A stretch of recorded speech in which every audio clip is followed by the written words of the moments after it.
একটি হারানো বিজ্ঞপ্তি। এই ব্যক্তিকে কেউ যদি পাইয়া থাকেন তাহলে এই নাম্বারে আমাদের সাথে যোগাযোগ করেন।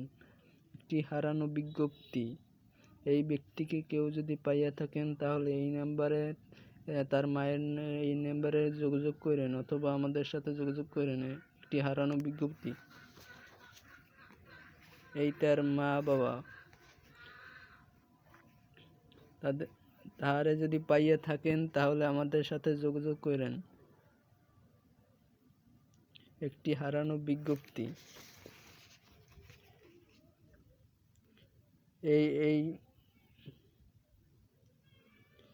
এই ব্যক্তিকে যদি কেউ পাইয়া থাকেন তাহলে আমাদের সাথে যোগাযোগ করেন। এই তার পরিচয়পত্র। যে হারাইয়া গিয়েছে তার পরিচয়পত্র। এই ব্যক্তিকে কেউ যদি পাইয়া থাকেন তাহলে আমাদের সাথে যোগাযোগ করেন। একটি হারানো বিজ্ঞপ্তি।